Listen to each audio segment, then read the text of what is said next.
Sveiki, papasakosime apie dažymo darbų pabaigą, tai patį dažymą. Ką dar norėčiau pabrėžti iš karto, kad mes ganėtinai anksti rinkomės dažus, tam, kad būtų lengviau suderinti baldus, nes baldus irgi labai anksti pradėjom projektuoti, nes visi tie dalykai ilgai užtrunka, tai kuo anksčiau žinai visas spalvas, tuo paprasčiau. Tai dar vienas dalykas, ką mes darėm spalvas renkantis, tai turėjom tuo metu daug gipso atraižų, sakiau, tai tokias pasidarėme, nežinau, kokią 6 cm ant šiam tokių prisipjaustam gipso gabalų, ten tiesiai nieko nešpakliuoja, tiesiai ant gipso nusipirkę pačius mažiausiai 0,2 kažkiek ar 0,3 ten dažų bankės ir tiesiog buvom prisidarę virš 10 skirtingų atspalvių, kur kokius galvojom dėti ir prisidažėm tokių pavyzdžių ir tada grinai tam kambarį, tarkim, pasidedi dieną, kai saulė šviečia, kai vakaras, visokių, kai jungi apšvietimą. Ir čia dar ten tokį turim tik tai irgi vieną kabančią lemputę, bet vis tiek šiokį tokį vaizdą padeda susidaryti ir padeda išsirinkti tobulą spalvos variantą, ko nori. Ypač su žalia spalva, kai darėme, nes atrodo tamsi ir kai nuneši atitinkamą kampą, pasidaro neoninė. Jo, buvo tikrai su žalia spalva, tai labai įdomių tokių tikrai nuo švietimo. Jeigu vakare ten kartais labai keistai atrodo, kartais pilka pasidarydavo, visokiausių variantų, tai buvo labai daug skirtingų atspalvių ir tikrai visus pasibandėm ir net nebuvo turbūt vieno, kur ten 100% abu sutikom, bet buvo turbūt arčiausias to, kur lengviausiai buvo priimti kažkokį kompromisą ir pasirinkome. Dabar kiek yra vienu kartu nudažyta, dar ten nepabaigta, tai skaičiu tikrai pavykus spalva. Stebėkite galutinį rezultatą, kada papūs. Laukite tą galutinį variantą. Tada sekantis etapas pačio dažymo, kai yra viskas nušviesta ir paruošta dažymui. Šitame video galite matyti pasiruošimo darbus. Taigi, po visų tų pasiruošimo darbų, neatsimenu, ar ten video buvo, bet akrilu prasitepam vidinius kampus, kad suformuot gražų kampą prieš dažant. Dar prieš gruntavimą reikėtų protinga būtų susidėti palangės, jeigu tokios yra.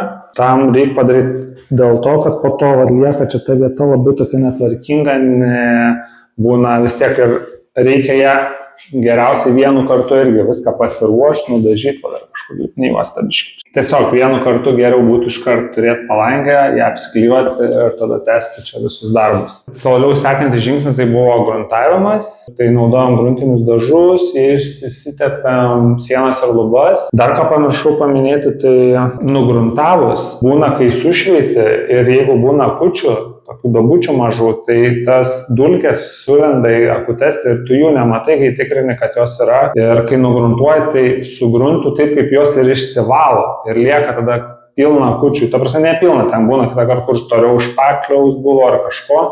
Dažnai vidinių kampų šalia vietos, nes čia tiesiog gaunasi, kad storiau užtepė. Tai tas vietas dar kartą prieš dažymą prasitepiau špakliumi, laistų ir tada nusišveičiau ir jau dažyti pilnai ir viskas super. O tu nebegruntavai? Ne, ten dėl labai maži kiekiai, tai ten tikrai neverta, nėra ten tikrai dėl tokio mažo gabaliuko būtinybė. Ir tikrai viskas super, nes tikrai prisimant šitoj vietoj buvo problemų tikrai. Neringa pastoviai klausia, ką pirmiau ir sienas ar lubas dažyti, tai šiuo atveju turbūt didelio skirtumo nėra, tiesiog nusidažius arba sienas arba lubas reiktų, kai skiriasi spalvos, tiesiog reiktų užsiklijuoti, jeigu būtų nudažytos sienos, tai užsidaž perimetrą užsiklijuoji lubų.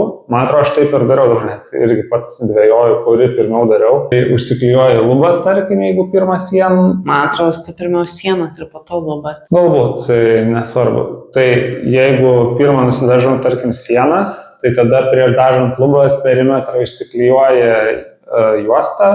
Naudojau rūžavą juostą, ne kažkokią labai šustrą, tiesiog rūžavą labai taip švelniai limpa ir netkelia net šviežių dažų, ten po kokios dienos dviejų jau būna padžiūvę ir išsilaiko. Tai ant juostos siūlyčiau netaupyti, nes yra buvo, kai tiesiog lupis su ta geltona juosta ir kartu dažais šviežiai nudažyti nusilupa, tai labai daug darbo papildomo, nes ten ir paglaistyti reikia ir pašveisti po to, tai toks labai daug laiko ten. Na ir apsiklijavus tada dažais tą priešingą pusę, tai mūsų atveju, man atrodo, buvo lubos. Vėl nusidažai 2 kartus ir tada nulupi visas juostas ir kaip ir baigti. Dažymui pasirinkom BNO dažus. Nežinau, ten kiti irgi seniau sakydavo, kad labai geri Fluger, bet dabar buvo daug, radau atsiliepimų, kad prasti, liktais Lenkijoje gal gamina ir kažkaip nebe tokie kokybiški būdavo seniau. Nežinau, kiek čia tiesa, nebandžiau. VNJ dažiau, tai šiaip super dengiasi, o gruntinius dažus buvau nusipirkęs tik Kurilas, tai šiaip labai nepatiko, nežinau, kažkaip labai netvarkingai dengiasi, kažkaip lėtai dirbosi, tiesiog labai kruopščiai reikėjo valuoti. Su dažais tai pasaka buvo, jokių perėjimų netliko nieko. Tai ir šiaip dažant dar toks atarimas irgi įsijungti kaip ir šveičiant iš šono šviesą, kad matyt volo paliekamus pėdsakus ir kartais atrodo nesimato, bet ta šviesa labai pabrėžia, kažkoks perėjimas tiesiog storiau dažai pasilieka, tai dar tiesiog dar kartą praeini sausų voliukų ir išlygini tą paviršių ir viskas gauna super. Ir kas svarbiausia, tai kiekvieniems dažams naudokite skirtingą voliuką. Jo, tai va dar irgi kas apie neringą sako, kiekvieniam dažam voliukus naudoju skirtingus mažą ir didelį, 10 ir 25 cm ir po dažymą aš supakuoju šiukšlių maišą. Jis taip glaudžiai, tiesiog priklijuoja tą maišą prie voliuko, kad negautų oro ir neišdžiūtų, tai net ir kelias savaitės pabuvę jie ten dar pilnai būna tvarkingi. Ir turėkite teptuką. Teptuko iš tikrųjų niekur neprireikia, net ir vaikas gilias vietas, tai tiesiog su mažu voliuku, tai po biškį prigrūdi, labai gražiai viskas gaunasi. O tai kur žalia spalva? Kur žalia irgi taip darysiu, aš ten tada nepagalvojau, kad ten geriau užsiklijuoti reikėjo ir viskas. Aš ten bandžiau neužsiklijavęs ir nepadariau. Kas dar, voneliam dabar irgi seniau kažkaip nebūdavo, dabar pastebėjau, tai plastikiniai tokie labai plonyčiai įdeklai yra, tai tokie vienkartiniai įsidedi, tai irgi kiekvienam dažymui netaupau, ten juos dedi, tiesiog laiką tam plovimui taupai, nereikia plauti vonelių, tai irgi toks visai pagreitina šiek tiek darbus. Ačiū už dėmesį ir sekite mūsų progresą Vaivadukų namai tiek YouTube, tiek Instagram kanale. Ir tokį dėsi aš tave. Ir sudė.